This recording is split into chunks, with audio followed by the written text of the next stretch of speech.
if you run through your brain. Like I told you on the train, that it's the only thing she knows. The only thing she knows. The only thing she knows. That it's the only thing she knows. She knows. So it started to rain.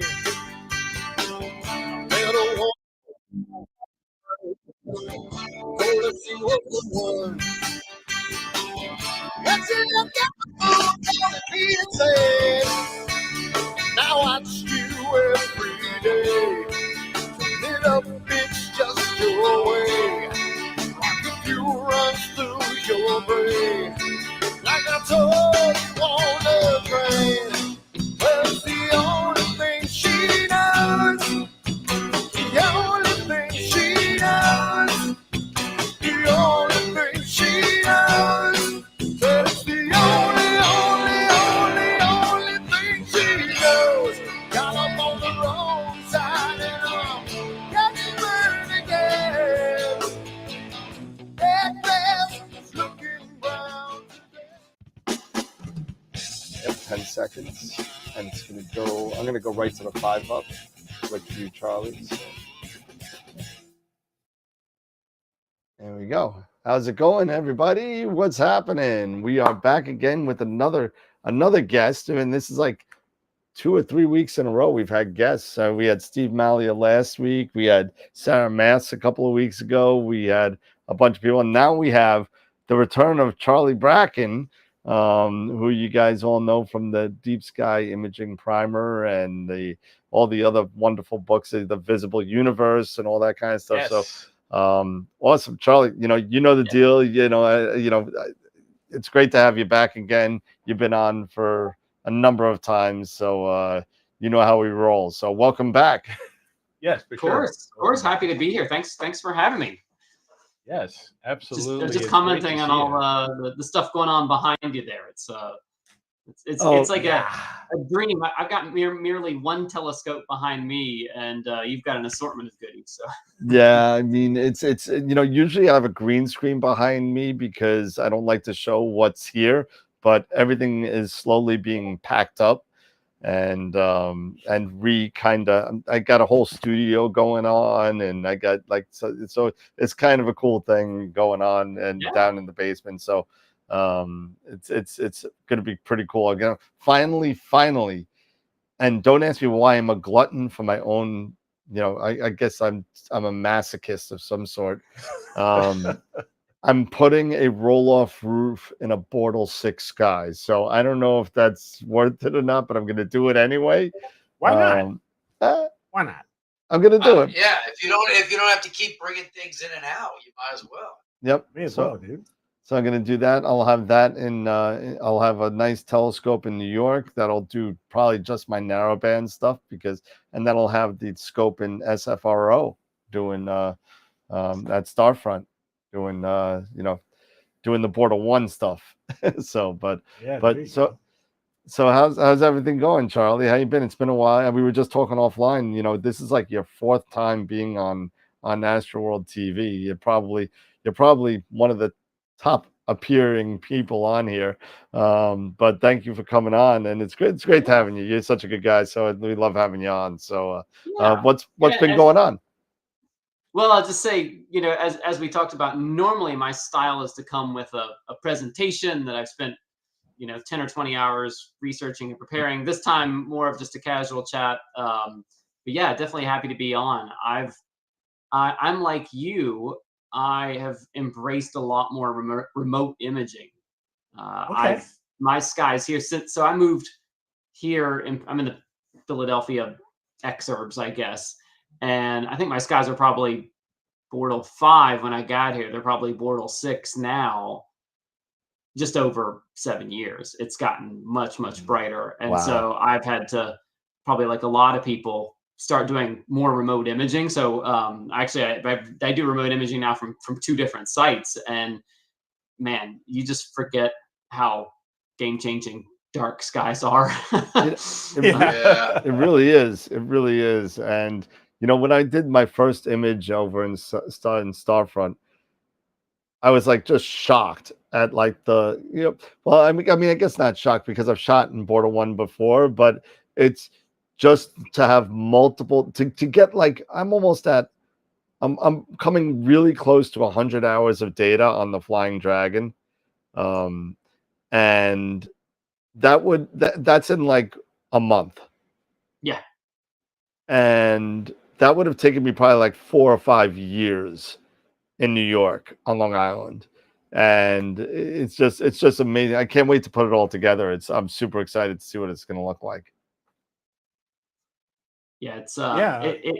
it's the combination of, I mean, any remote imaging location is going to be good weather and dark skies. I mean, the dark skies are one thing, but to your point, so not only are you just capturing such a better signal to noise ratio because of the dark skies, you're probably getting way more clear nights than you are on Long Island, right? 100%. It's crazy because So we sit there and, you know, I have a little calendar in my calendar, and I do little check boxes of clear nights in what was it, in August, you know, just barring the moon nights and stuff, just clear nights in August. Out of the 31 days in August, I think there were 23 clear nights. Yeah, And that's I mean, that's 80%, right? you're imaging every night, you know, barring an equipment issue or something, which has happened, which is actually happening right now, unfortunately. Thank God the moon is still a little bit out there, but it's like, you know, it's really kind of like, it doesn't feel like cheating anymore. Remember when you're talking about those you know, people that would get those remote telescopes like SLU and stuff like that? There's a difference to me between like something like SLU or some of the ones where you're renting $10,000 setups or $20,000 setups. That's not your equipment. Your equipment is down there. This is your stuff that you just so there's no difference to me of being in Texas or being in my backyard because they're both remote. Yeah. So what do you? So you mentioned you're embracing remote imaging as well. Where are you remote imaging from? Yeah, good question. So for a couple of years, I've been sharing a scope down at Deep Sky, Chile. Nice. And Okay, that nice. is there's some that location is, in addition to having a lot of clear nights, although it's been honestly pretty rough recently. The winters down there can be not great in terms of clouds, but the seeing is just unreal down there. But it's expensive because not only is you're paying all the normal costs of remote imaging, but you know, bringing a scope into Chile, there's a 25% tariff on bringing telescopes and all the equipment in. So it gets expensive. So I'm splitting a scope down there with some people, and then just recently I got a scope out at Utah Desert Remote Observatory. Nice. So nice. Okay. that one I've got. That's I've got cool, fully. That's Craig very Stark's cool. place, right? Yes. Mhm. Yeah. Yep. Correct. Yeah. Awesome people out there. Yeah. So But which I scope shoot. is down in Deep Sky, Chile? Which one is there that you're sharing, and which one is in Utah? Yeah. So I think, like a lot of people, we made the decision that just a good 5 or 6 inch refractor is kind of the sweet spot for low maintenance, easy. You know, it's not going to cause any problems for you. Kind of that sweet spot in focal length. So we've got a TOA 130 in Chile, and I've got a Tech 160 in Utah. Wow. Both exceptional scopes, both with 6200 chips on them, because if you're going to do it, like, you want to just suck up as much field of view as you can. Yep. But yeah, that 1000 to 1200 millimeter focal length seems to be a good balance of, you know, especially with the larger chip, you can get most reasonable sized nebulae, and you know, but it still gives you the resolution if you want to go looking for galaxies. it's not a plane wave or anything like that in terms of galaxy. But if you get the plane wave, you're kind of limiting your whole world to the smaller objects. Yep. Yes. You're hunting those planetary nebula. You're getting those small galaxies, but you can go pretty deep as well. So that's nice. That's the thing. Yeah, I mean, like, yeah, it just seems like you can just go so much deeper than you could before. What do you guys have set up remotely? Oh, I have a tiny little modest 6-inch carbon star, F4 Newtonian. I'm bold choice to put a Newtonian remote. Yeah, I'm finding that out. Finding that out. There's definitely been some more challenges with it. Depending on which way the camera is rotated and the drag on the focuser, and it's that was and God forbid it slips just a little bit, and then throws your entire focus. That's happened once or twice over the past couple of months, where things need to be tightened up a little bit. Not to mention collimation does tend to slip during, think about it. You're in a place in a desert in Texas, in a building that gets up to about, in the midsummer, about 130 degrees when the roof is closed. Pretty bad. And then when you get it open, it drops to about, it's still hot, still 90 degrees, 95 degrees, but still that temperature shift in such a short amount of time could definitely have some unwanted effects on your imaging train. So that's definitely one of the things, and that's why I'm really kind of thinking about putting a refractor down there. I have my AP130 that I've been swearing that I'm not going to throw down there because it's my astrophysics scopes, and I just want to see it. I want to touch it. It's my scope. And Still good if it's not good. Yeah, you know what? I would send it. Yeah, but I can put it in my roll-off roof when I put it together. You know what I mean? So that's going to be put together in April. So I got some stuff. Eric and Dave, have you guys taken the leap to do any remote imaging? Not yet. No. I like how you say not yet, like it's an inevitable thing. I don't. Eric lives in a border force guy, so he's at least he's getting ready to set up his own observatory and everything. Yeah. I'm at some in point. Bortle 7. You've got. You're in DC area, so it might be more advantageous for you. Yeah, it may be, but I don't plan on being here forever. But yeah. I don't like learn the the fact lesson of from me Dan. not having. I just don't like the idea of not being able to, if I have a problem, walk outside and fix the problem. Yeah, it's got to be bulletproof, right? Like you have to minimize all chance of error. And we've picked up it's interesting. We did a lot of things for the scope in Chile and made it as bulletproof as possible, and it's been running for 5 years, I think now. Wow. Wow. And we've had very few issues, but just inevitably, stuff's going to happen. It's been pretty minor so far. And then, setting up at Utah Desert Remote, like Craig had some other interesting things. Like he was telling me that he doesn't necessarily love like the flip flat systems, and I was like, you know what, you're right. I thought about it. We have one in Chile, but it's actually one of the few things that's failed over the past few years. I think we all liked the idea of having some sort of cover that could come down over the objective. But, Craig's like, if you turn your telescope on its side, a 90-degree angle, most of the time, like dust isn't really going to settle on or anything. You probably don't need it. You can do sky flats.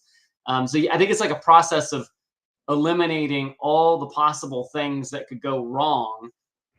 And that's why people like you look, if we've got a little all sky camera that sits at the base. You can see what's in these observatories, right?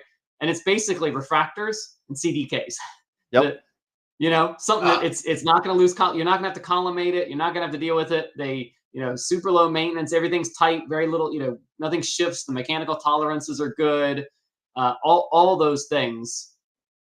You know, I would be very afraid. I mean, I've got a Newtonian, but I agree with you. I would be real. I wouldn't put it unless I could, you know, trust that somebody was going to be out there to be able to collimate it and stuff. Like I wouldn't deal with one of those. There is, and they do the collimation, but it does take time. That's the whole thing. Literally, like right now, my collimation's off and my focuser drag was off. So I've been waiting right now since 3 days, 4 days almost. You know, that I'm at SOL. You know, and that's one of the things that kind of is bad about it. You know. Didn't you put the rack and pinion focuser on that? I did. So they tightened the screw too tight, or it might have just gotten loose, and you know, it might the tension screw might have gotten a little loose, and you see it through the course of the night. You see the stars just getting bigger in the same target, just a little bit. And I'm like, I know what that is, man. I know what that is. It's just got loose, and you know, and they have so many scopes down there now, and so little staff, I think, that they're just getting a little bit overwhelmed. They have 350 something scopes down there, and you were saying that the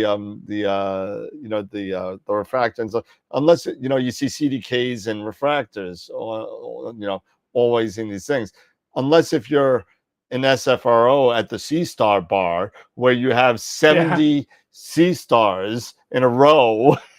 That's it. Really? Yeah, 50 to 70 C Stars. It's just like they call it the C Star bar. It's just a row of C Stars. That's really surprising that people would pay a peer fee every month and put a C Star on it. You know how much they charge you for the C Star though? Probably is it a lot less? $99. Yeah. Okay. So, but it's Good way just to a C start. Star. Yeah, just a C Star. Throw it on there. So. Yeah. But the regular peer is the one that I have is $199 a month, and I'm splitting that with Sean Nielsen from Visible Dark, and we do that.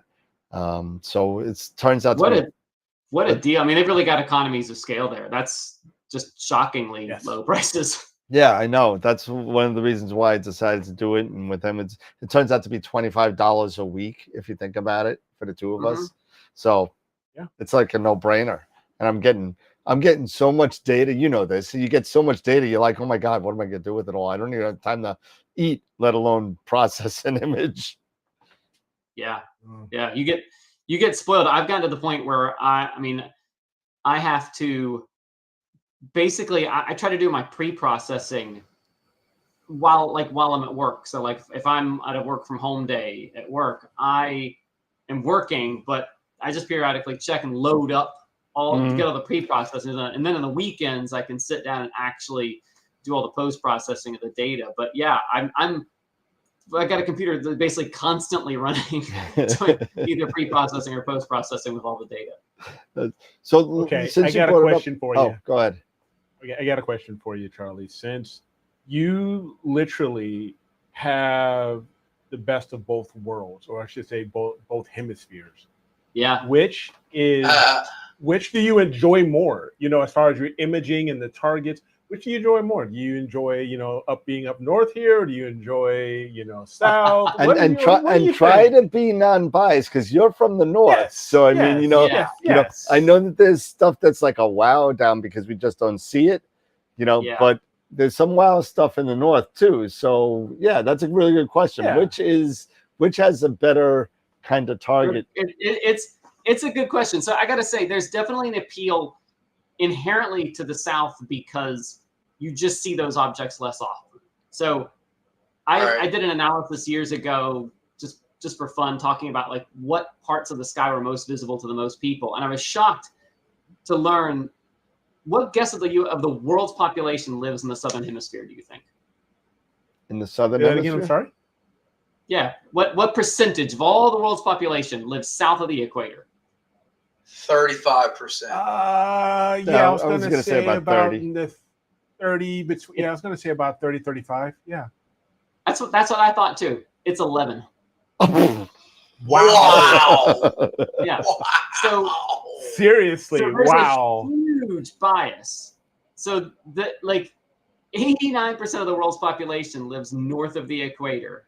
Huh. So you end up with so many more images. So everybody knows all the. So there's just an inherent like unexplored territory nature to the southern skies, especially the deep south, where like you really have to sort of be at the equator or below to see that part of the sky. Mhm. So that I think that's part of the allure. And I have to say, I mean, right now I've shot nearly everything in the southern skies at this point. So for the most recent Wow. project, I've been going through and shooting basically anything you would want to shoot. So basically the top 2,000 objects.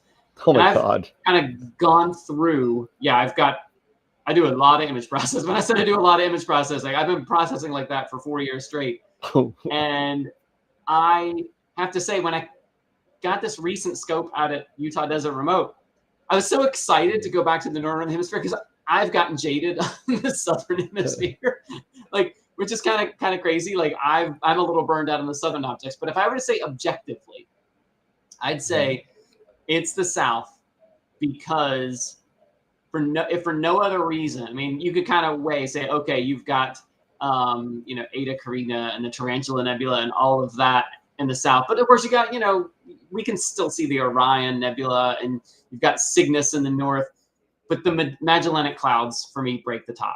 That if you have a long focal length scope, there's just there are so many obscure, they're beautiful, these bulbous flower-like nebulae that are just all over the Magellanic Clouds, especially the large one. That's what breaks the tie for me, I'd say. Wow. Yeah. Wow.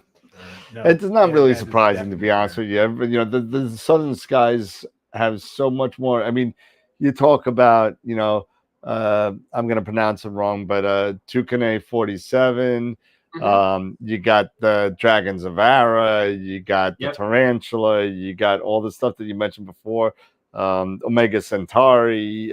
You got all these wonderful, wonderful objects that are out there, but we have some that are like that, but there's nothing that like captures like the I love the Dragons of Ara. To me, I think that's an amazing battling. It's just so cool, and even the I've processed the Tarantula Nebula. I got don't tell Christian. I got a Telescope Live subscription that I still have. I just don't use it. It's just I've been buying it, and I got like 1,000 credits on there, and I didn't even know I still had it. But I got the Tarantula Nebula from them. We did the Southern Sky Challenge like 5 years ago on it, and I was able to process that image, and it was so nice to process all the different hues that are in there. It's really, really cool. But yeah, the one thing, like looking back on all the things that I've shot, so the South has Dragons of Era. You named a lot of the great objects that are down there. The North has, and I've only come around on this recently by having access to remote imaging. I realized how awesome the galactic cirrus in the Northern Hemisphere is. So all the stuff that's in the Taurus molecular cloud and Pegasus and the Polaris flare and all these really, really faint things that you can't even really have a chance at imaging unless you're under really dark skies. The Southern Hemisphere has a fair amount of that, but I like the objects in the Northern Hemisphere, these dark nebulae.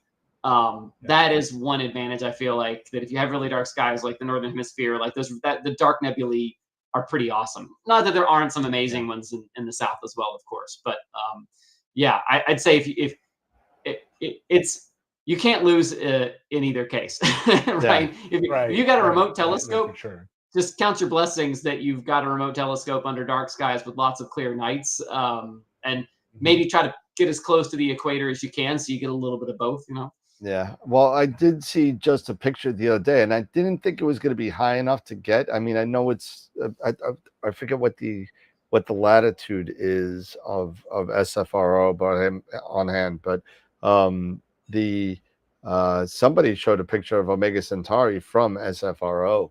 I mean, yeah, I don't think it gets that high above the horizon there, but Omega It Centauri doesn't. is also pretty hard to miss. yeah, but it came out really, really nice. It was with an 8-inch Rasa, but still at 400 millimeters.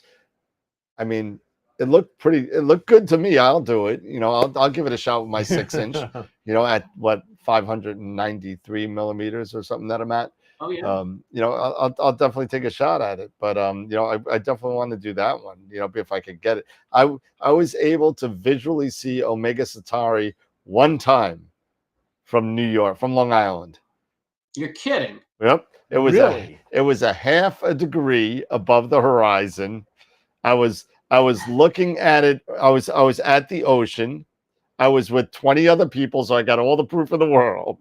It's not like it's not like the hole in one nobody ever sees. Yeah. I got plenty of people, and and it looked like complete garbage, Of course. but you could see the smudge. You could see the little smudge, and you had to do one of these with the telescope. Kind of move it around, and see it move a little bit. But I had it was with my 18-inch Obsession. That was the only way I saw it. But how happy are you going to be, Dan, then when you're able to take a picture of it from your remote telescope in Texas now? Forget it. You like to get a photo now. Yeah, I'm gonna love it. I think it's great. I think having these things to come out at a price point of that, $200 a month plus your equipment. I mean, I think the best way to do it for a lot of people, granted, the $200 a month is pretty insane, and in a relatively inexpensive hobby is relatively inexpensive. I would say, if for some of these other sites that are more expensive, especially like Southern Hemisphere, splitting it is the way to go, because to your earlier point, probably can't even deal with the amount of data that you're going to get. So if you put a scope at any of the sites in Chile or wherever, you're not going to be able to deal with that number of clear nights as one person almost. And so splitting it can actually be saves you from it saves you from all that great data, but probably from getting into a problem where you have more data than you can collect. But it also allows you to split the cost a couple ways. We split it 4 ways, and it was quite reasonable. Exactly. Yeah, absolutely. I mean, I know that I could just imagine. I think what is Dark Skies running? Probably about 800 or something like that. Yeah, they're all about 800. Yeah, they're all about $800. But I think and I'm not trying to. The support that you get probably in the $800 ones, maybe it's a little quicker. It's instant. Yeah. And with the exception of, there's been some weird circumstances or whatever, but I'd say the two benefits you get are you get fast service, and you get you're not going to get nickel and dime for anything. And in general, both the places I've been at have extremely technical people on staff who can literally get out and repair your mount or fix, in major ways, not in I can twist a screw, but I can rebuild the worm drive on your mount for you kind of stuff. You're going to get that kind of, in fact, that's exactly what we've had happen. So, and they're, very good at diagnosing issues. The cool thing about any of them though, probably, is that they've seen it all. I like picking these guys' brains because they can tell you which cameras fail the most, which focusers cause the most problems. They've got a huge sample size and knowledge of what works and what doesn't. That's been really interesting to hear. Yeah, it's funny that you were talking about the flats before, the flat panel. And I have a flat panel down in Texas. I got the new, it's the one that goes to the side, Deep Sky Dad. It goes to the side instead of up and down, so it doesn't increase your swing radius of your pier.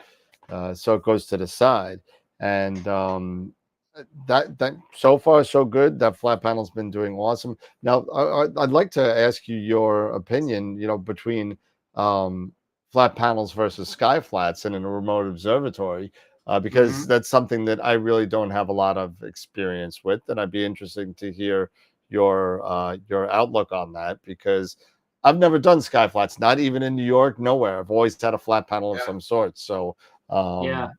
I gotta admit, I was skeptical. So when I talked to Craig, he's like, we just kind of prefer that people do sky flats because it's one less point of failure. And I've done sky flats a few times here, for my backyard, and so I wasn't really a fan. But when I thought about it, I was like, well, I do flats once a year from the remote sites, like flats and darks, basically, kind of really, as you sort of look at it, like, oh, there's a new dust mote there, and that might be 6 months, it might be 12 months, but it's not very often. And so Nina has the sky flat setting that will dynamically sort of adjust as you go. And Craig said, basically, just call us up. We'll open the roof 20 minutes early. You don't even call them. You actually just they've got like a chat function, and you just say, hey, can you open the roof 20 minutes early tonight? I want to take sky flats. Okay. They'll send a note out to everybody, hey, roof's open in 20 minutes early. I took sky flats. It was totally painless, and I might not take sky flats again until 2026. So it's not given that you're not doing it very often, it's not painful at all. Okay. So I mean, my understanding of sky flats, so it needs to be a cloudless area of the sky, or is that not true? So it needs to be cloud. So when you're remote, how do you know it's a cloudless area of the sky, really, if you're just doing it like automatically, pretty much? Oh, that's such Long Island thinking, Dan. This It is in the is. desert. I know. When it's clear, it's really freaking clear. Okay. All right. Fair enough. Fair enough. What were you going to ask? I was going to say, you just taking them like at a certain point of dusk where the sky background is perfect flat. Yeah, you're just basically takes the proper exposure length of those. Yeah, you're waiting until the sun is a Or few 80 degrees watts. below the horizon. So it's, Okay. basically you're like civil twilight. You don't want it to be so dark that you pick up any stars, right? Because those stars are then that's produced what reflected out. I worry about. Yeah.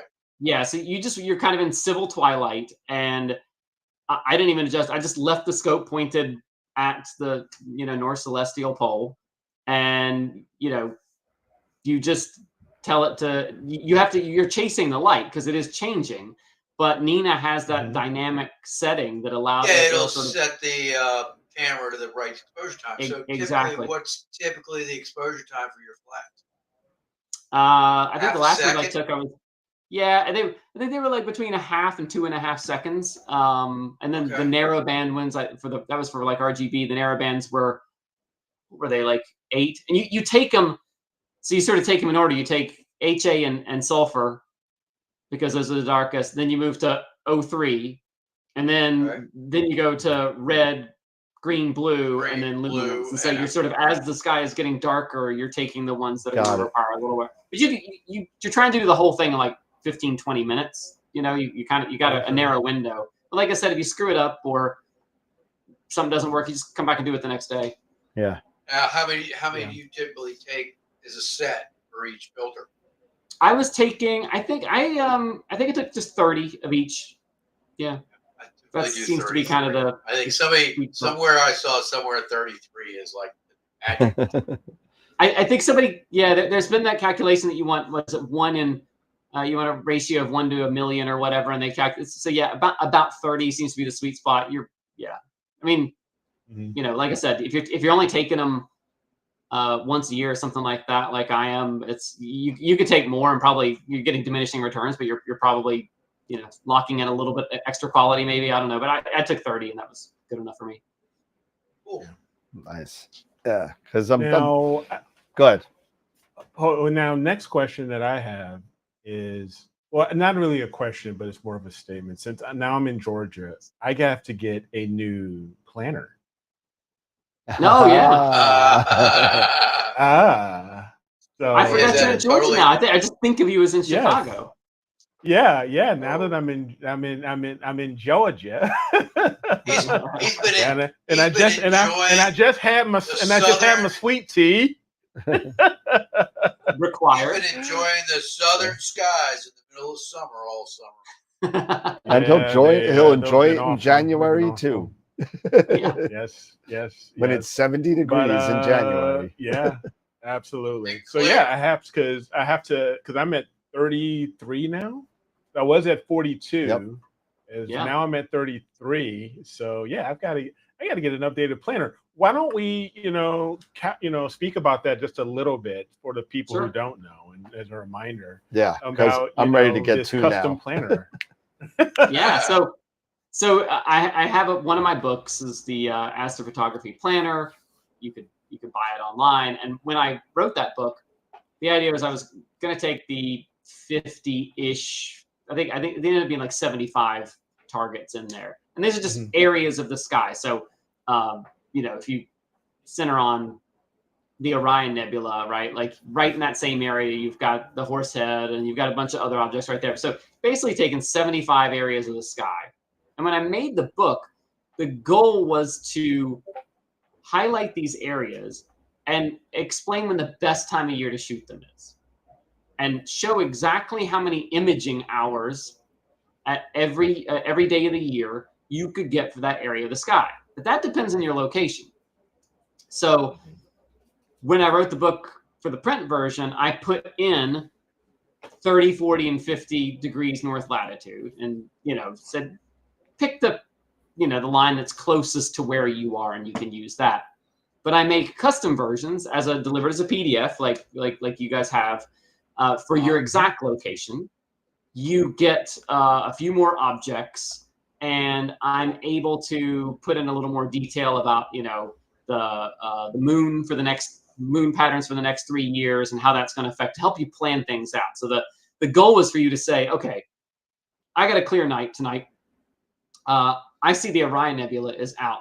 But you know what? If I'm looking at my planner, if I just wait a couple months, I'm going to be able to get way more hours in the Orion Nebula, and maybe right now I should focus on the Pleiades. This is the best time of year for that. And I define the imaging time, quality imaging hours, as when the sun is at least 15 degrees below the horizon. So you're like in the between nautical and the end of astronomical twilight. So like the middle of astronomical twilight. And that was because the research I did showed that once the sun is about 15 degrees below the horizon, it doesn't really get much darker. Waiting for it to get to 18 doesn't really help you. And then, so the sky has to be fully dark. And then the object that you want to image needs to be 30 degrees above the horizon. So you can set a sort of 25 or 30 degrees as kind of a reasonable time or altitude at which you really don't want to shoot below.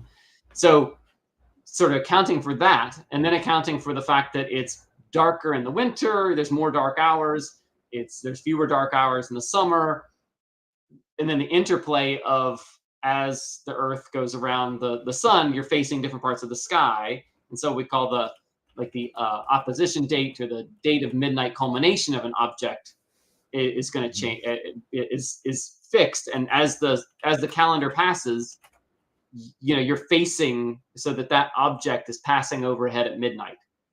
So the interplay of where the Earth is in its orbit, but also when it's, how many dark hours you're getting, which is growing right now, right? So like right now, every night we're getting like 3 or 4 minutes of extra darkness every day right now. The interplay of all those factors with your exact location, I can create a PDF version of the book. It's got all these things, and I deliver that. So it's $19.99. You can go on the website, and I can create one for you for your exact location. And I do it for the Southern Hemisphere too. So that's the other thing, is that the print book didn't really include the Southern Hemisphere, but if you have a scope in the Southern Hemisphere, I can include objects for that and create a Southern Hemisphere version for you. Nice.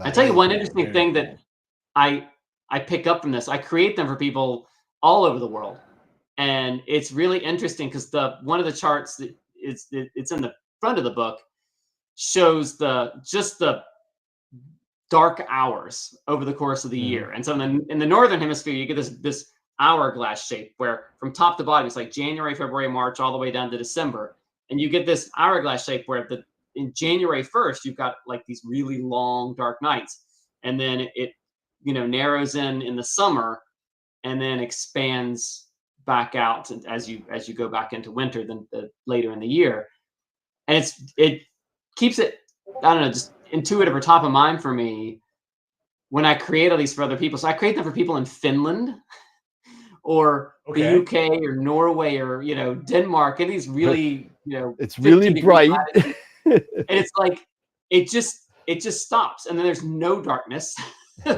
for summer, and then it grows again.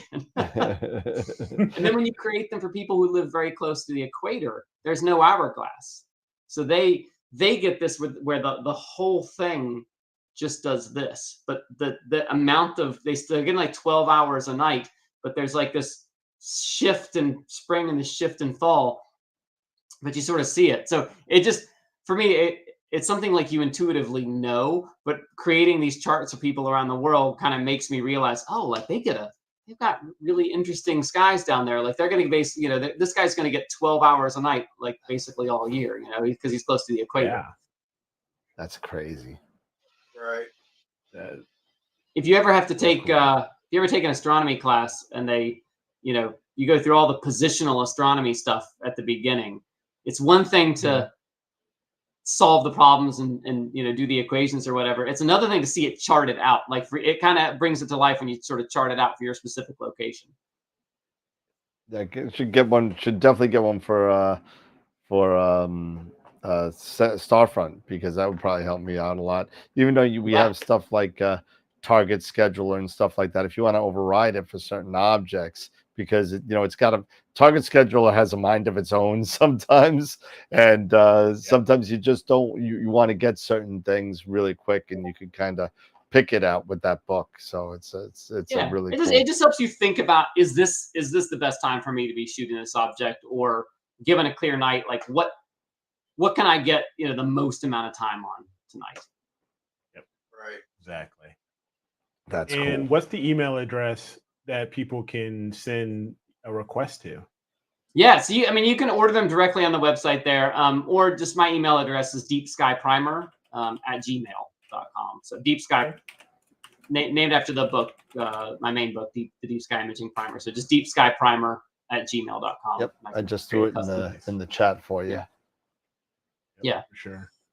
Yeah, but I'll get you a new one for your new location there in Georgia, Eric. That's nice. You'll be seeing something coming through, momentarily. Awesome. They want to know if it's still $20 or did it go up with the tariffs? It is. Despite rampant inflation in the U.S., I have not raised the price in the 6-7 years I've been making the book. So it's still $19.99 for that one. Yep. Still made in the USA, baby. Still made in the USA. Absolutely. Right here. Each one takes I work a normal job and everything, so I tell people to give me a day or two usually to make them. But yeah, they actually, each one takes about 15 minutes of processing just on the computer, like just the computer sitting here humming away, because it's working through all these objects at your location, doing all the math. So even if I'm sitting at my desk, it still takes me about 20 minutes to get one to somebody. Still 20 minutes, no problem. Yeah. That's awesome. Usually they come in while I'm sleeping or something, though. But yeah, it's that's all right. That's all right. And it does help. I literally have all your books, and I'm a big fan of your books. So as a matter of fact, we still have one more of the picture that you made, the big Milky Way panel. The poster, the all sky thing. Yeah. Still got one of those left, and that will be given away at Astropalooza this year. Nice. Nice. Yep. And I'll be at NEAF in NEAC next year. Oh yeah. So co-author again. We're gonna come back, and we'll have hopefully a new book to sell and posters and all that good stuff. Nice. Yeah. You're coming with Max, or? Yeah. Mm-hmm. Max is going to come up from the island. Was it Hope Max Island? Max is going to come over from the UK again. He's fairly pricey for him to get here, but yeah, he's he's buying his ticket now, and yeah, we'll have all sorts of new goodies we've been working on for the past couple of years. Yeah, yeah. Well, I don't know if you want to bring it up, but I'm super excited about one at least. I don't know, at least the one I know of. Yeah.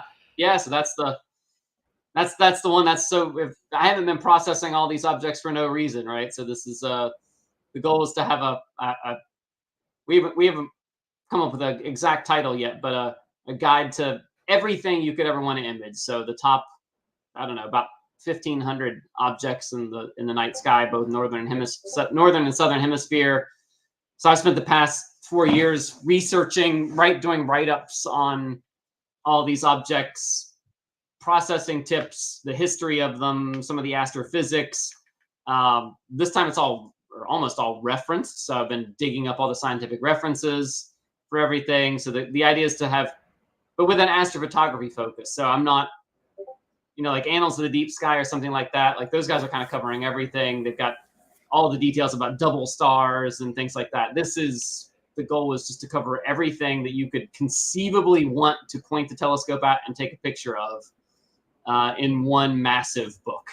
And I think one of the things that we were talking about that book is that when we're dealing with narrowband imaging or LRGB, what would be the filter to be using?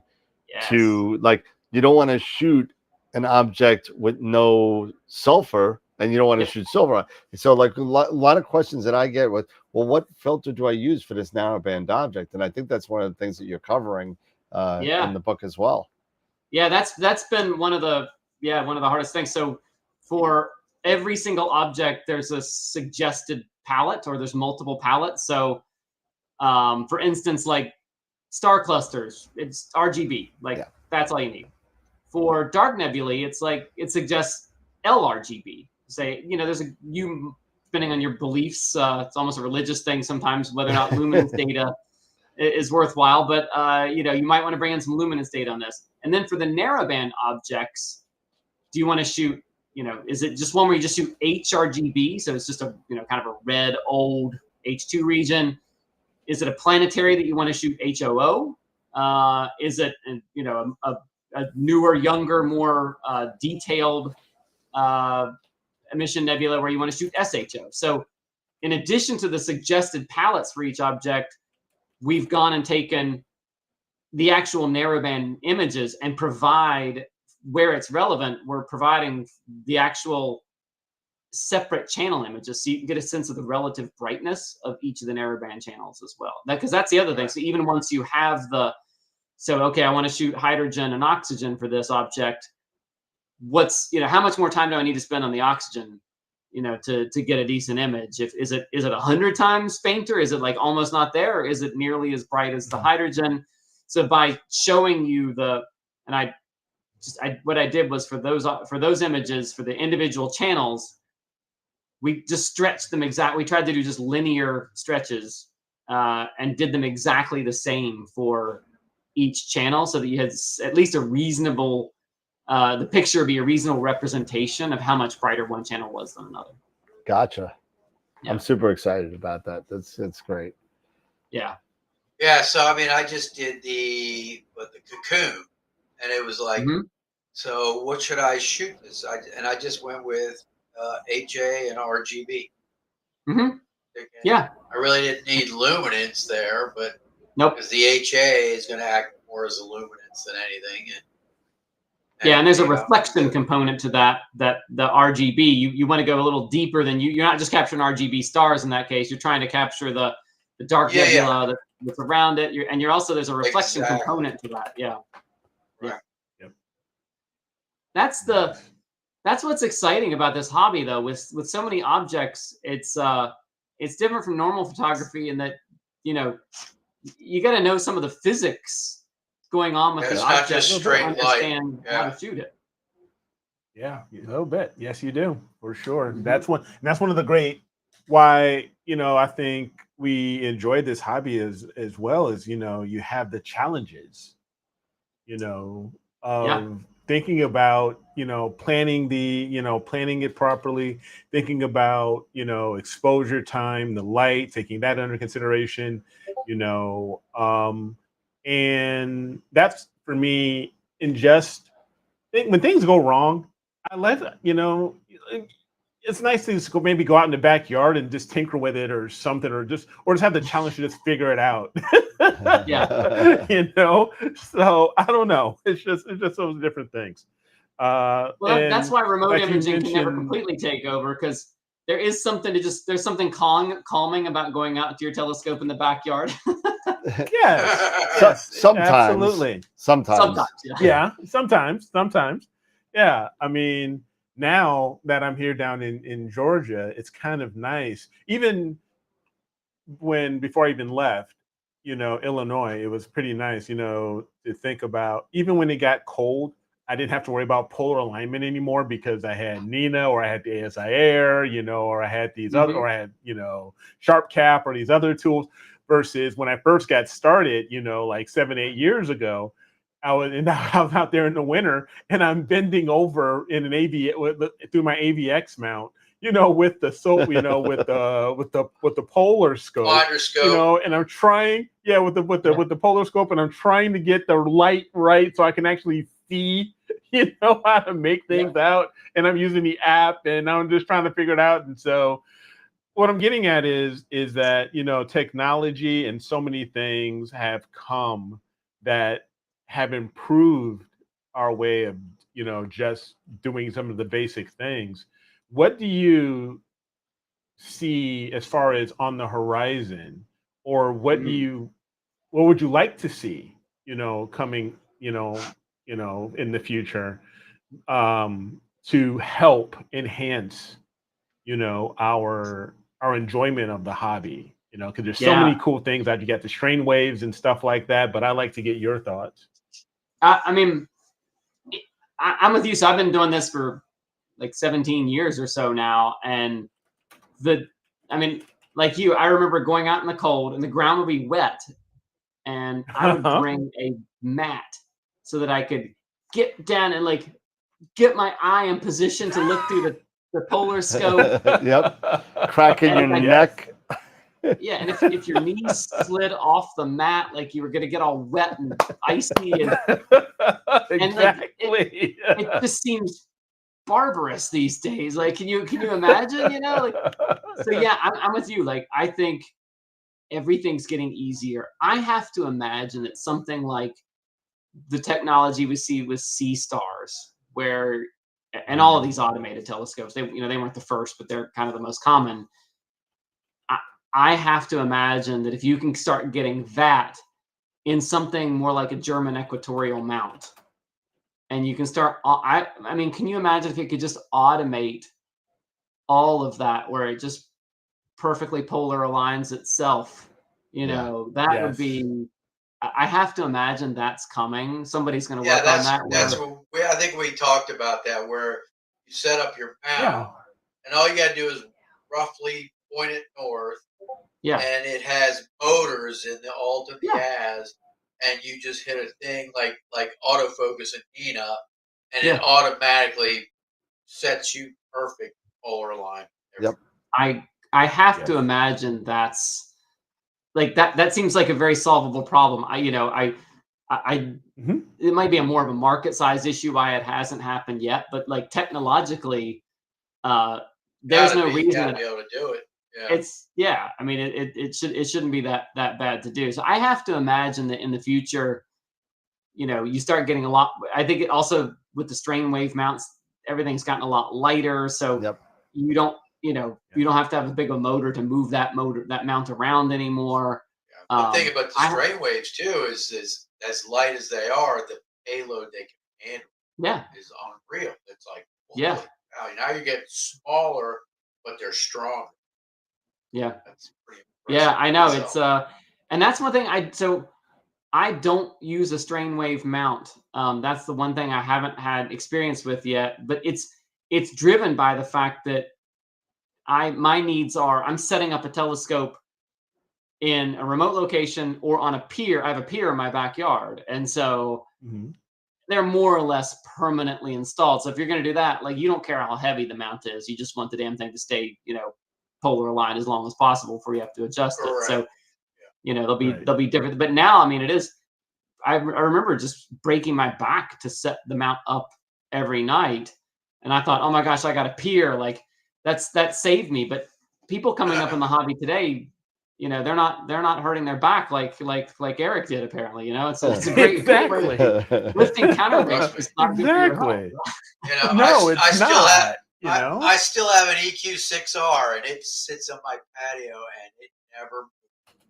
I'll bring Yeah. the telescope in and out, but I put a cover over that, and it's staying. I'm not bringing that in Yep. Yep. because it just weighs 100%. too much. Yeah, Yeah. EQ6R is a But beast. I have a WD-20 harmonic mount, the Warp Astron, that I can have my Newtonian on, the tripod and everything, and I can pick all that up and bring that in and out of the house without any problem. Yep. Yeah. you Wow. know? Yeah. and that's crazy. It's like That's the kids crazy. these days that, you know, they don't know. And, you know, of course, Exactly. we came in, you know, in the auto guiding era. You see pictures of like, you know, Edwin Hubble and Harlow Shapley and all those guys sitting in Dan will tell freezing you. cold, you know, manually guiding with these, you know, these tiny little knobs, these giant Yep. telescopes and stuff. So I guess it's just the march of progress, man. Yeah, I Dan always thought, knows all about manual guiding with the little I joystick. keep on telling the story. When I first started, I was like, you know, I had some sort of controller. I think it was like a PlayStation 1 controller.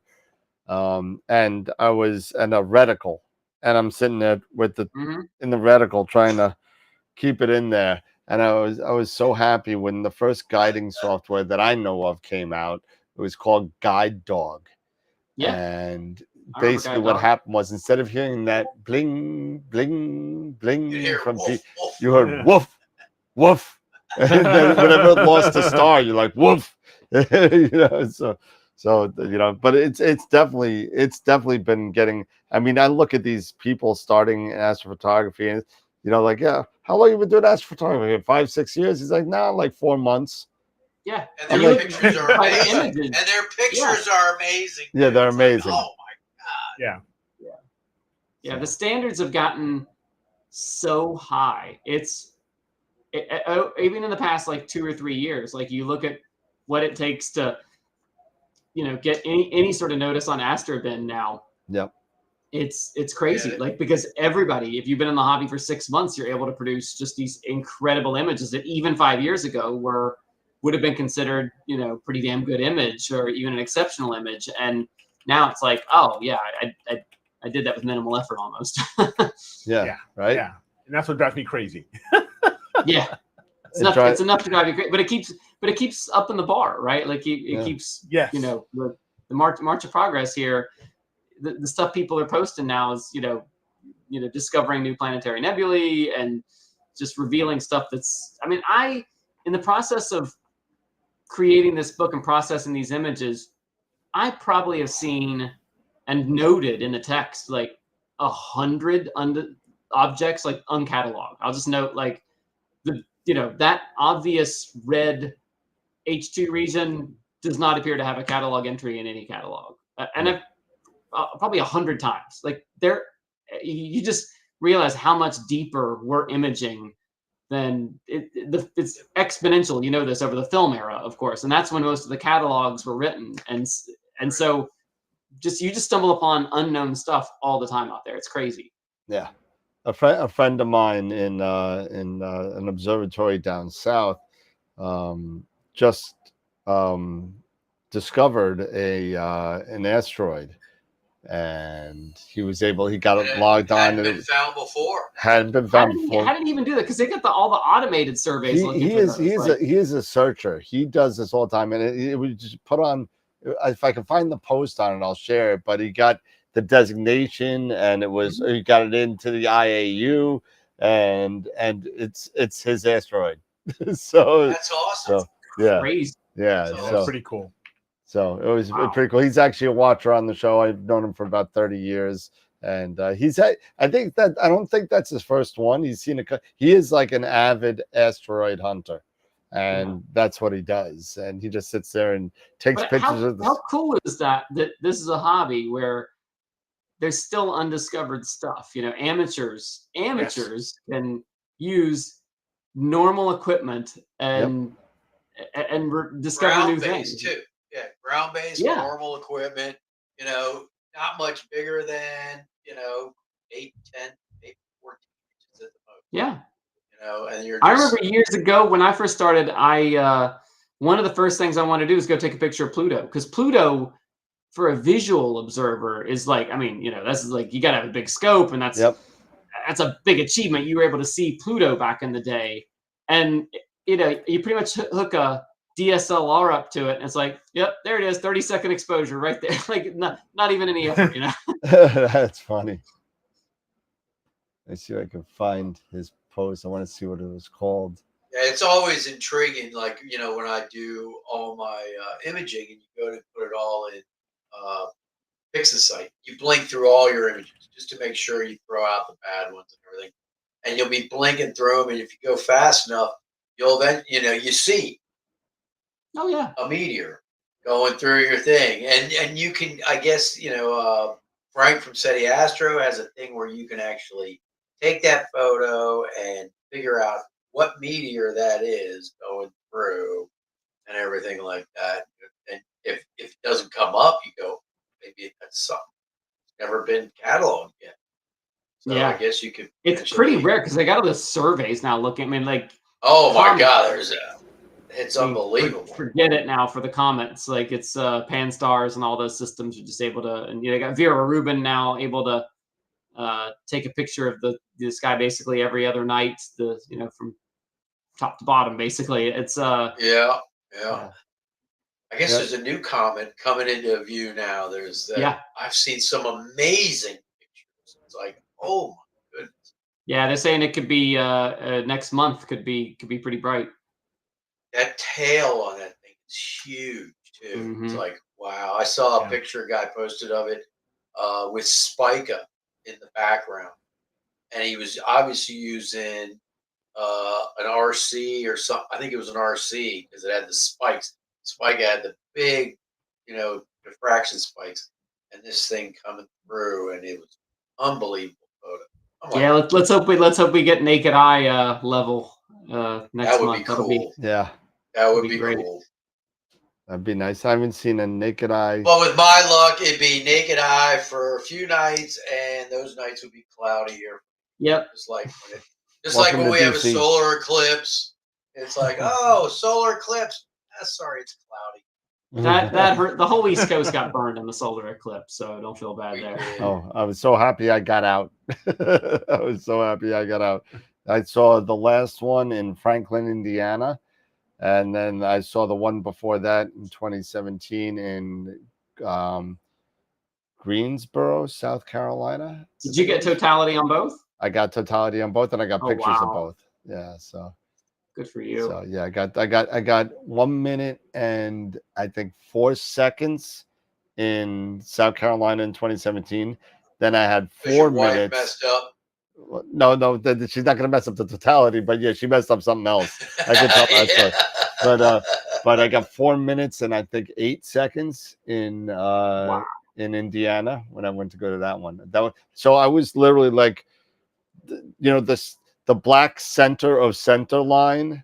Mm-hmm. So you got the center path of totality, and then you got this little line that goes right in the middle of that totality line. Yeah. That's a maximum totality, and I was literally like 2 miles off of that, and I literally watched it from the hotel parking lot with my scope and everything. Actually with that one I just used a 200 millimeter camera lens.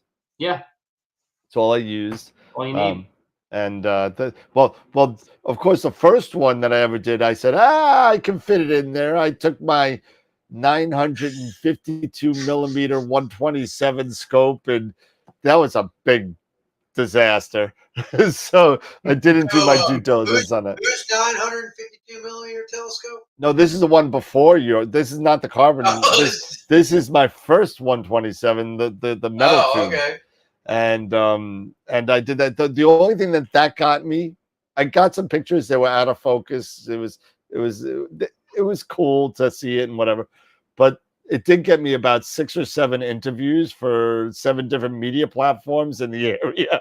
So I was interviewed by the Eyewitness news BBC. I reports. was interviewed by all the local newspapers, because there was this beautiful place right in the middle of this field, and it was like this. It was all it was like a I don't know, inlaid with stone ground of all the universe and everything on the ground, and nobody was in there. Nobody was there with the scope. Everybody was out in the dirt, grass, manure-ridden, whatever. And I said, I went up to the guy that owns the place and said, "Hey, can I set my telescope here?" He's like, "Yeah, I don't know why no one else is." I said, I think it's like they think it's like taboo to be here. He's like, "No, go ahead." So I set it all up. Me and my wife were sitting there, and all of a sudden, all these newspaper people start coming up to me and asking me questions. It's pretty cool. You were the guy with the big telescope. Everybody else smartly had just brought a telephoto lens. Yeah. And you brought. No, Yeah, this guy must know what he's doing, because he brought a big telescope. Oh, It turns out actually that's probably not the best solution. I had the Atlas mount and the fooled big them, didn't he? telescope and everything. Exactly. And I was like, "Don't talk to me for 1 minute and 8 seconds. I got to do, so you can talk to me later." Okay. But it was a hell of an experience. If you've never seen or not seen, but if you've never experienced a total solar eclipse, you got to do it at least once. You got to do it at least once, because there's so many things that happen besides the eclipse that is shocking when you're there. It's just an amazing experience. Like it really is. The birds stop chirping. It's weird, man. It's like, Yes, it is very weird. It's weird, and the my temperature gosh. drops like you have no idea. And you know what? One of the things that people that don't know, well, that should know, but that they think they know or they don't. But a total solar eclipse does not mean that it's totally dark, and that's a big misconception out there. That it gets dark and it's nothing. Just like if you put a light bulb in front of a plate, it's still going to emit light. It's still going to go around. Light is not just a linear path. It goes all over, right? So, but it turns into this weird kind of twilight-ish kind of darkness. It's kind of weird, but last thing I'll say is, if you've never done it, go do it. Find a place, get on a boat, whatever, and definitely Still on my bucket list, unfortunately. Yeah. Oh, man. What's the coolest thing? One of the coolest facts about the total solar eclipse is, obviously it's the moon going in front of the sun, and the moon is the perfect size at the perfect distance, where when it goes across the sun, it completely blocks the sun, which is interesting in itself.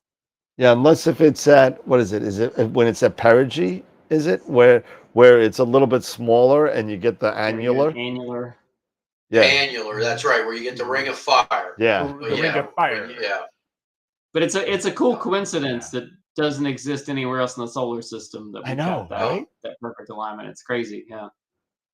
Who listen, can that really be by accident? I'm sorry. I'm not even going to get all metaphysical, but come on. Somebody put it up there. Either way, it's pretty cool. It is pretty cool. It is pretty cool. I love it. Awesome. Pretty awesome. Yeah, it just I think I saw and watched the moon and all the different aspects of the moon and everything. That was one thing they talked about, how it's just the perfect size in the perfect place for everything that goes on here on Earth, and it's kind of cool. Yeah. It is. It really is. Yeah, I mean, when I had that chance to go hang out with Tom, Tom Peter, and in Terre Haute with a buddy of mine, and just the experience, he was using it, he was using his DSLR as well as his C-Star. I was using my DSLR, and my other setup that I'm not going to go into again, but I just forgot. We all know that story. Yeah, we all know that. Yeah, for sure. That one I'm never going to. Dust cap dilemma. Yeah, The dust lens. cap. Yo, The I'm lens I'm cap. setting everything up. I set everything up. I thought I was rocking and roll it. I put the solar filter on and everything, and I was getting nothing. Turns out, as soon as I take the solar filter off, the lens cap's on there. Oh, The dust cover's on there. So I'm just like, oh my gosh. now you gotta wait But, 11 you years. know, I know. But the opportunity to just go and travel and check that out, because, you know, I was in Illinois at the time, and just to drive, you know, right to Terre Haute, Indiana, and hang out with Tom and his and Patty and their family and everything, but just to see it, right? Just to experience that, because I mean, the previous time, you know, I just started my new job, so you know, I was in Minnesota and never had the chance. But a couple years later, you get this chance, and it's so rare, you know, to, at least in my opinion, it's just so rare to have 2 full solar eclipses, you know, just a few years apart, and they're almost traveling the same path in a way. You know, to especially at one this point, last one was a little further west, but you know, a little further west. But I mean, you're still traveling, because both of them went straight through like Carbondale, Illinois. You know, as far as their path of totality and everything, it's like that's not. I don't know if that's common or that doesn't happen that often, but just to go there and, you know, and to experience all of this, and to, okay, here you are, I'm using the app, I'm doing this, I'm doing that, and you know, it's telling me, all right, it's counting things down, and then when it's safe, you take the solar glasses off, and you just see it, and it's just like it's just like mind blowing, right? It's like, wow. And I think the next one, there's a couple of them. I know there's one that's going to be hitting north, Iceland, Spain, Spain, and stuff. But another big one, the big one is going to be the following year when it's going over Lexus. Over Egypt, over over Egypt, pyramids of Egypt. You know, over Memphis. That's going to be an amazing picture. Whoever grabs that, I can't even imagine how many people are going to go for that. You know, exactly. I mean, it's going to be just masses of people. I can only imagine it's going to be masses of people flocking to Cairo, and you know, and going to, you know, Memphis, and you know, and Lexus, and just seeing everything. And just, can you just imagine the people who would have to take a photo of the total solar eclipse hovering over the Great Pyramid of Giza or the Sphinx? You know who's going to get that picture? All of that. It's going to be sick. You know who's going to get that picture? Yeah, Greg. Greg Myers. Greg Myers. Yeah. He'll win a friggin' A-pod for it. Exactly. He would. He would. You know, he's on there somewhere. He's in the chat. He is. He's in the chat. Yeah, he is. He's in there somewhere. We love busting Greg. Greg's balls, because his Goman Astro Goman astrophotography and landscape videos. So Goman, like go man go, because that's all he does is go around the country. He just goes, just taking pictures. Amazing pictures. Yeah, unbelievable. Photos. Yeah. His landscape, his landscapes of the Milky Way and everything are unbelievable. You know, he puts mirrors down, and you know, has the mirror image and all. It's just yeah, it's just wild. He's a master. So yeah, he is. You know, that's why, you know, basically we kicked him out of Image of the Week. Because he won every week. I mean, you can't. Yeah, that's what he won. He was winning every week, you know? Because he literally has been to, I think, every single major star party in the United States this year.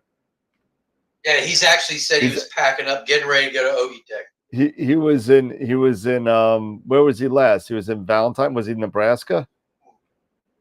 No, he went to Starfest. He went to Starfest, Canada. Starfest. Now he's going to Okie Techs. Stopped by on his way back from Starfest to at Cherry Springs. Yep. Oh, that's right. He And went to then, Cherry yeah. Springs. Yeah. So Now he's going to Okie Tex. yeah. And guys He just went to Texas Star Party. Yep. And TSP he went goes to. everywhere. Yep. He And then lives in he's- Phoenix. I think he's going to Lives in Borrego Phoenix, Springs next month for I would Nightfall. I would imagine. Probably. That's just, you know, Crazy. Yeah, he's all over the place. It's yeah, he's all over the place. But you know what? God bless him, because he's got the opportunity, man. You when you have I'd the do it opportunity, too. If I was him, you I'd go. do it too. Heck yeah, you go, man, go. You Yep. do it. Absolutely, no questions, no qualms about it. I don't blame him. So Charlie, when you gonna get on the plane to see that total solar? When you I feel so Yeah, bad that I for missed the sure. last two. Yeah, I feel like I owe it to myself to just take a plane trip for the next one. Yeah. yeah, definitely. You know, Iceland's probably a good place to go too. Yeah. Iceland would be a great place to go see it as well. Yeah, and Reykjavik. Yeah, that'd be awesome. Yeah, the hotel rates are going to be Reykjavik only has a finite number of hotel rooms. It's going to be pretty yeah.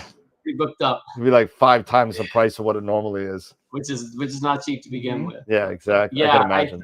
I always had the total solar eclipse and aurora on my bucket list, and the aurora came to us. I thought I was going to have to travel to Iceland for the aurora, but we got that twice last year. Yep. So now I got to go to Iceland now for a solar eclipse.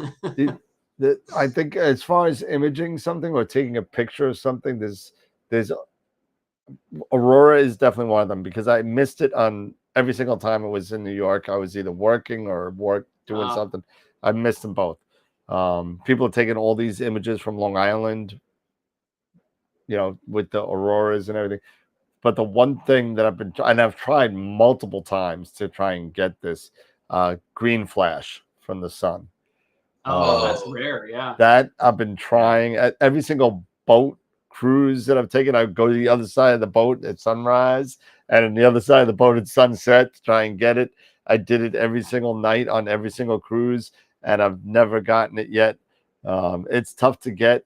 It's very, very rare. It's like the split second kind of green kind of thing. You know, it's tough to get. You got to be shooting at such high speed, I would guess. You do. And my buddy, the person who ended up being officiating my wedding, Bill Bogartis, who just happened to be the treasurer of the Astronomical League for a couple of years. He actually took him 27 years to get a picture of it, but he finally got it. Oh my gosh. Yeah. Of course, he got it in Chile, but I mean, but he was down there doing some stuff. He actually built a church down there, if I remember right. And he's a very, very, very big philanthropist. But there's always something you haven't shot, so that'll always keep it interesting. There's still something out there. That's something. It's kind of like that. There's so much stuff out there I still want to shoot, but I mean, for where I'm at, trees I have to deal with. It's just like, so when people post the helix, it's like, I want to. Yeah, you can't get it. You know, there's like certain targets. It's like, I want to do that, but I can't. Well, you got to go to a dark sky site. You know, well now I have that lightweight mount that I can potentially travel with. Or just chop down the trees. I mean, get to a wide open area where it's not too bright. Have at it, but that takes a bit of you think you get out there, it's going to be great, and you get out there, it's cloudy. Yep. Traveled all this way. Yep. Remote scope will solve that problem for you. There you go. Yes, I know. I'm just gonna take a picture of the helix just for you.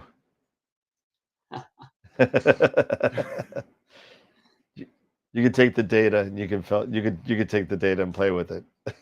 Yeah, I saw Mikey. He just did it. Yeah, he just put one up. He put one up. The helix. It looked pretty good. Yep, sweet. All right, gentlemen. I love. You know what time it is? It's dinner time. My remote scope. It's starting to get dark out in Utah enough that I got to start figuring out what I'm gonna shoot out there. You know, got to Nice. plan this evening. Looks like it's Oh gonna yeah, be clear. you got to plan this out. Do you do that often? You know, maybe you the scope. You're like, what am I gonna do today? Oh, Do you do that quite often? Do you do that every No, once in a while? Do you do that quite often? no, I'm working through a spreadsheet of 2,000 objects to get to, so I just work. Oh my I'm gosh. working my way down a spreadsheet. That's awesome. It's So, great. it's work at this point, Eric. Charlie, Utah is where my mind was blown by the night sky. I was Yep. Sedona. Oh my once. gosh, it's just. I was stunning. out there one summer up in Salt Lake City, and we drove to Window, which is on the border of Nevada and Utah. And on the way back, 1 o'clock in the morning, we had to pull over for nature. And I'll never forget looking up at that sky in the middle of the desert, going, "Oh, Yep. It's like you can reach out and touch it down there. It's oh, amazing. it's Exactly. unbelievable! I've never seen anything like it. It was just unreal. Blew my mind." Yes, absolutely. Dan's got a mascot. This is my guy. What's up, My Bubba? What's up, dude? This is my guy.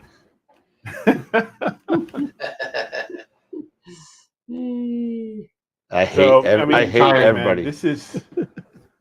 I will bark and bite your ankles. Yep, pretty much. That's about it. Anyway.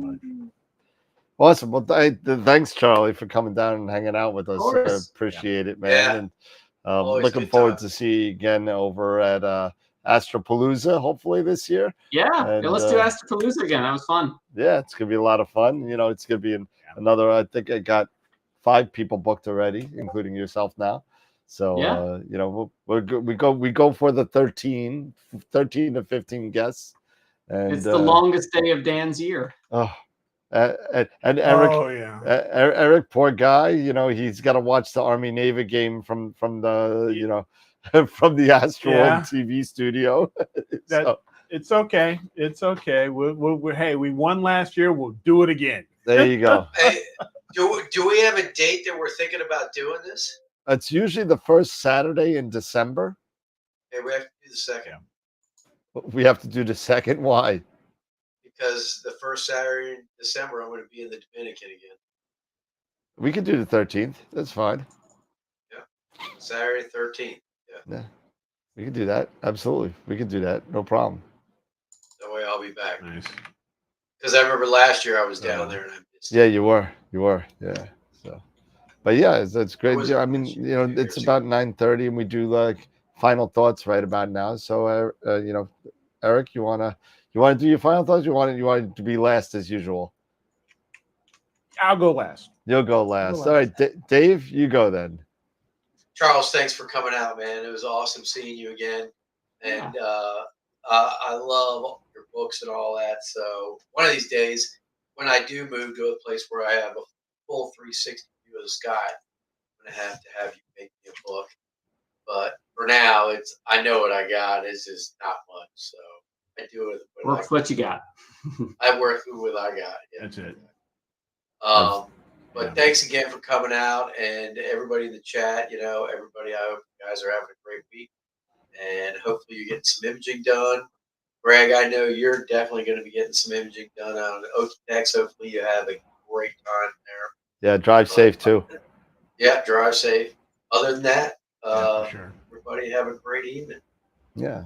Again, Charlie, I'll just echo what he said. Thanks again for coming on. It's great having you. I'm looking forward to the new book. Do you have a deadline date or no? My deadline is to have it on the table at NEAF and NEAC. Nice. That's Nice. the deadline. That's what I'm working toward. Yeah. Awesome. Looking forward to that. I've been waiting for. I told you, but we actually spoke about that. You know, kind of that nobody has that kind of what wavelengths are the way to kind of shoot this object, and you You know, we might have spoken about that on one of the shows that you were on, or the Astropalooza, but it definitely came up, and it's so cool that you're doing something like that, because I was quietly working on it even then. That's great. It's definitely needed, and it's going to be an awesome thing to see come to fruition. So it's going to be great. Yeah. What do you got, Charlie? Any final thoughts? Yeah, I would just say I am always reminded about the progress in this hobby. It's great to chat with you guys, and it's just a good reminder. It's nice to chat with people who've been doing this for a little while and have seen that, you know, arrow of progression over time in this hobby and how things are constantly getting better. It's it's always exciting. It's a good reason to be optimistic. Things, and you know what, they're getting better, and surprisingly they're also getting cheaper. So it's all good news. Yeah, you know? hey, it's all good stuff. It's all I'll take it when it gets less expensive. I'll take it. Trust me. But again, it's Charlie, never going to get you less so expensive. Well, maybe we could always dream, but you never know. But again, Charlie, thank you so much. Looking forward to seeing you again in person at NEAF next year. So it'd be great with you and Dr. Max, and you know, it'd be so much fun to catch up, you know, in person again. And yeah, don't forget. By the way, before I forget, you know, because I apologize, you know, work, real life. Image of the week is up. Let's let everybody know. Image of the week is up. And this week, we actually have novice entries. We have 2 novice entries. Nice. And 2 experience entries. So go to astroworldweb.com/IOTW and go check them out. So we have 4 images. They're all fantastic. It's going to be a blast, you know, to see who gets, you know, who takes, you know, experienced and novice. So definitely go there. Besides that, again, Charlie, thank you. Just remember, I'm sorry, next week we have Simon Tang coming on. So yes, Simon Tang will be on as our next guest on the 24th, 27th, something like that. Yeah. 24th, yeah, a week from tonight. Yes, the 24th, week from so tonight. He's going to be on the what is it, the stupid astronomer? Is that his thing? Yeah. The stupid astronomer. Yeah. I would call him the crazy Asian. Yeah, you know. Yeah, he is something. He is something. He's funny as hell. He's funny as hell, and he's a great solar photographer. He's going to show off his quad gunner, I think he's calling it. So he's got a solar setup with 4 scopes on there doing different wavelengths. It's kind of crazy. Yeah. So he's going to be showing that off. So hopefully, weather permitting. Yeah. But I just want to remind that. Go ahead, Eric. Yeah. But no, so again, thanks, Charlie. Thanks, everybody, for hanging out with us. Don't forget, press, you know, Facebook, give us a like, you know, here on YouTube, thumbs up, all that stuff. You guys know the routine and everything. And if you know, in the recording, don't forget, drop comments. Let us know how we're doing, everything, like, you know, let us know. We love the feedback and everything. And I think, is it next week is Zoom? It's next Friday is Zoom. Oh, let's see. Because it's, I believe it's next Friday Zoom, because last Friday not this Friday, next Friday. So next Friday. Okay, cool. So but other than that, thank you guys. Have a great rest of your week. And as always, keep imaging, keep educating, clear skies, and we will see everybody on Friday. And go vote. Go vote.